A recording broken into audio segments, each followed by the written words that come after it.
Hello, everyone, and welcome to the Crucial Conversations podcast. My goal on this platform is to empower others towards self-fulfillment. These are the conversations that you need to have to unlock your maximum potential. Whether you are feeling confused about your path in life, falling in love, starting a business, healing your inner child, moving to a foreign country, embarking on your spiritual journey, or building generational wealth, let's talk. The range of emotions and experiences that allow us to fully live our lives on Earth are beautiful and yet can be difficult to navigate. My goal is to create a safe space to talk about life, the good and the bad, in an effort to share wisdom, advice, and insight. I want to connect with you. I want to encourage you and empower you to live the life of your dreams, while reminding you that that does not always mean that you need to change your circumstances. Together, we will help each other level up and have the crucial conversations necessary to do so. Hey y'all, it is me back with another episode of Crucial Conversations.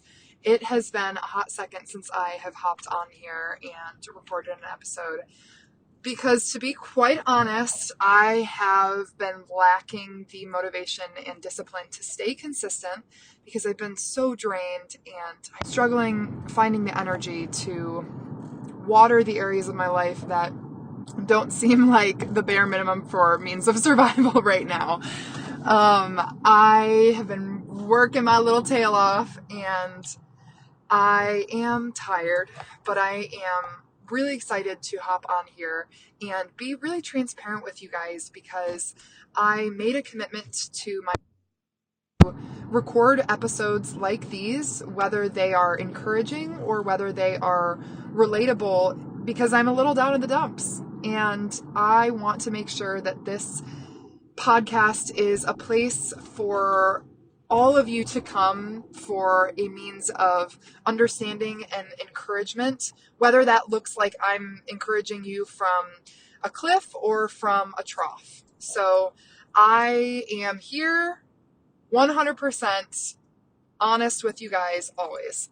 And today I want to talk about the nature of struggle and what it means to me and what it has the opportunity to mean for all of you guys. I think that in today's day and age, there is so much emphasis placed on living your truth and living your best life 24/7. I wholeheartedly agree. I want this life to be full of joy and love for me and all of you guys listening to this episode. But I do think it is mildly unrealistic to make a blanket statement that life is always going to be 100% full of joy and full of ecstasy and peace and love. You have control over your mindset, but there are times in life that it is necessary to struggle in order to build yourself back up and achieve higher means of success, joy, and happiness than you had imagined before. And right now, I feel like I am at a point of struggle, and I keep feeling like I need to change my circumstances and change things going on in my life because I need to be happy, or I don't feel like I'm living my best life, and I'm working a lot right now, but I should be out traveling and I should be living my freedom and yada, yada, yada. However, I have to remember, and all of you have to remember, that progress is not linear. And it would be quite exhausting if we were constantly on an upward trajectory in life. Reason being, you have to fall back or fall down, and I don't even want to say back, but have to fall down in order to build yourself up. Because when you build yourself up and you force yourself to push through the struggle and embrace the wide range of emotions that we as humans are here on earth to experience, you are then able to appreciate your highs to such a greater extent. And your struggle builds your story. and it builds your sense of self. That is exactly where I'm at right now, is I am building my sense of self through my struggle. And I can build my sense of self when I'm really, really high up and I'm feeling like I'm on top of the world. But I feel like it is important for me as an individual to work through my struggles and build myself up when I'm really far down. Because if I can show up for myself and I can push myself through my struggles, I am going to be that much more capable to help build up my loved ones and the people in my life when they are going through a struggle.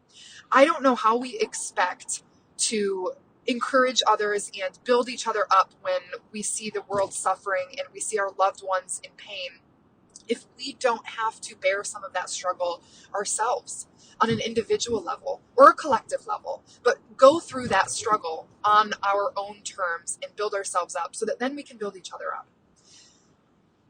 I also think that the constant feeling of needing to be happy and needing to live your best life 24/7 really takes away from the entirety of the human experience. I genuinely do believe that the downtrodden emotions like pain and sorrow and anger and frustration and feelings of being stuck, etc., are just as beneficial to your quality of life as feelings of joy and fulfillment, etc. The reason being, the range of emotions is really what allows us to step into the highs and lows wholeheartedly. I don't think that I would be able to fully comprehend true joy and true peace had I not experienced the opposite, being struggle and pain. And when I say struggle and pain, right now, I'm just not in the best place mentally. I feel like I have not been showing up in a lot of areas of my life because I've really been consumed by work. And I am showing up in the workplace, but I'm feeling really burnt out. And it's causing me to be a little bit less motivated to work hard because I'm so burnt out.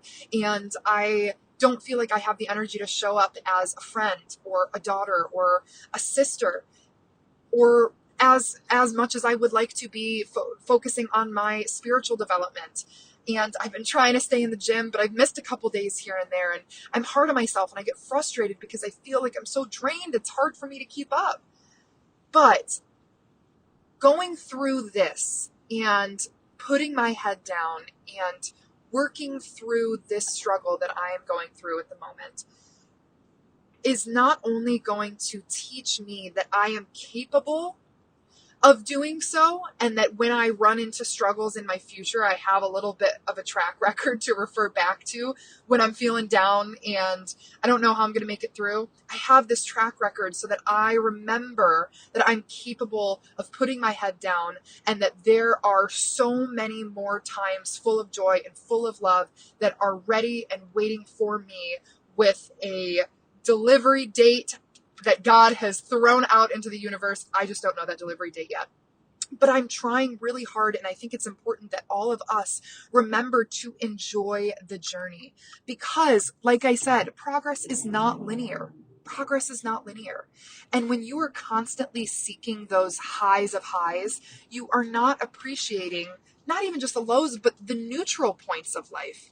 And there's this feeling of aversion to states of neutrality because we see them as mundane, and the simple day-to-day tasks that we go through on a daily basis, they aren't as coveted as those really, really exciting and full of adrenaline moments in life, like milestones and crazy experiences and things like that. But what I am trying to practice, and what I think all of us could practice more effectively, is enjoying the journey and appreciating the struggle and appreciating the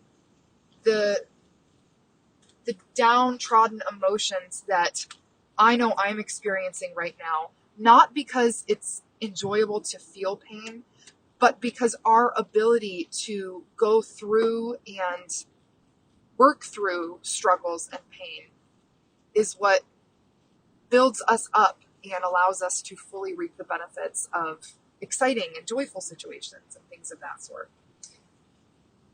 I also wonder how much I am personally affected by social media and constantly seeing others that look like they are living their best lives 24/7, although it is really just a highlight reel.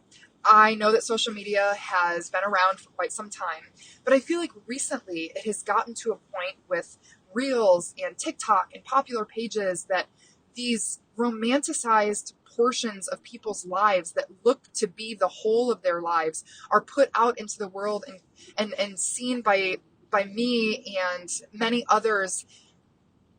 And it creates this feeling of aversion to my present state. And so many others are experiencing the same thing, that they are feeling like they're not where they're supposed to be, or that they could be doing better, or that the grass is greener, or why am I not doing this? Why I should be doing that? Why am I doing what I'm doing right now and I'm not living my best life, etc. Living your best life doesn't mean being happy 24/7 or living on the tops of the mountains 24/7.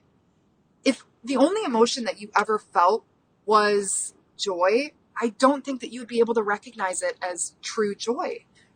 It's important to keep a perspective where you're focusing on the positives in life and you are building your mindset to attract positivity and abundance, because what you appreciate appreciates, and we all know that. It is scientifically proven. I see it in a day-to-day I see it on a day-to-day basis in my own life and so many others' lives. However, if you can step into your struggle and understand that progress is not linear, it allows you to appreciate the journey so much more. And 90% of our lives is comprised of the journey, not the destination. And you know, and have probably heard a million times, the man who enjoys walking is going to go miles and miles further than the man who appreciates the destination. Because it is the journey that we spend most of our lives foot trafficking, not the destination. So where I'm at right now is embracing this period of my life and not necessarily characterizing this struggle as pain-inducing, but rather change-inducing. Struggle is not intended to cause pain, but I feel it is intended to push forth change, whether that is change of circumstance or change of perspective or change of mindset. I don't think that struggle is synonymous with pain. I'm trying to get better at this state of mind and implement it more on a day-to-day basis for myself. But I think that if all of us, including myself, can appreciate the nature of struggle as change-inducing rather than pain-inducing and really step into that wholeheartedly, I think that those feelings of aversion and thinking that we need to be anywhere other than where we are right now will slowly but surely dissipate. And I think that a lot of times struggle is caused because we have some feeling or some sense that we should be doing something other than what we're doing right now. But in all actuality, we have to really look at where that mode of thought is coming from. Why are we constantly feeling like we're in a rush? And why are we constantly feeling like we have to be on top of the world 24/7? I don't know. I don't know, because a feeling of being in a rush is not one that I want to live out on a day-to-day basis. But for whatever reason, I often find myself in a place where I'm feeling like I'm not doing enough, or my time is running out. Where is that coming from? I don't know. Yes, I could die tomorrow, but if I die in a state of aversion because I don't think that I'm doing what I should be doing right now, I don't think that that is a life well lived. I would rather die knowing that I was appreciating the journey and stepping into the present moment fully than I would be thinking I should be somewhere else. There is no rush. And the struggle is a very, very important part of the equation because all of us go through it. All of us go through it. And it's how you come out of it that is going to help build you up to truly enjoy all of the things that are coming for you in your future, that are full of the love, joy, ecstasy, and more struggle and more pain. The human experience is not comprised solely of rainbows and unicorns. That's the cool thing about our range of emotions. And if we can appreciate the feelings of being stuck or being in moments of struggle, the more that we are able to live a balanced life and a healthy life, one that we don't always feel like we need to escape. Because that's where I'm at right now. It's like I want to escape my struggle, but I need to embrace my struggle. And I think that a lot of my friends that are my age and kind of in similar situations in life right now are feeling very similarly. And it's important that we all recognize that people achieve their own versions of success on their own timelines. And if progress was linear or exponential, I think that'd be kind of boring. I don't know about you guys, but I feel like it would be kind of boring. We're always reaching for the next thing. Let's try to collectively appreciate and step into the journey rather than solely focusing on the destination. And let's try to remember that struggle is not here to induce pain, but it is to incite change. Change in perspective, change in mindset. Life isn't going to be rainbows and unicorns, guys, like I said, 24/7. And if it was, I don't even know if we'd recognize them as rainbows and unicorns. So that's where I'm at right now. And I'm practicing this as much as possible in this season of my life. And I want to hear from you guys, how you're feeling. I'd love to connect with you guys because this is something that if I'm struggling with, I guarantee other people are struggling with. But struggle is not a bad thing. Struggle is not a bad thing. Let's try to embrace it rather than escape it. Understand the roots of it and get down to the pieces of ourselves that we need to build up and figure out in order to step into the next bright seasons of our lives. Because we can do it. We've done it before. We can do it again. And we just continue to build that track record. There are so many things that we have to look forward to. But if we can focus less on those things that we have to look forward to and more on where we're at right now, I think that we can appreciate life to a much greater extent. Easier said than done. Practice makes perfect, just like in anything. I love you guys, and I am grateful to be here. Always trying to improve my state of mind. And as much as I love self-improvement, I made this podcast so that I could focus on and instill self-fulfillment, because improvement and fulfillment are two different things. To be fulfilled, you do not need to be always striving and always reaching for the next thing. You can live a fulfilled life on a non-linear scale of progression. And that's what I'm trying to step into right now. I love you guys, and I will see you next time, showing up transparent every day, all day with y'all. I love you, and I thank God for you. Talk to you next time. Thank you all so much for tuning in to this week's episode of Crucial Conversations. I hope that you were inspired by this talk and reminded that you are capable of anything you have the capacity to imagine. Share this episode with someone that you want to help unlock their maximum potential. Because sometimes in order to find the answers, you have to know how to ask the questions. And that is what we do on this podcast. I love you all, and I will see you next time on Crucial Conversations. You!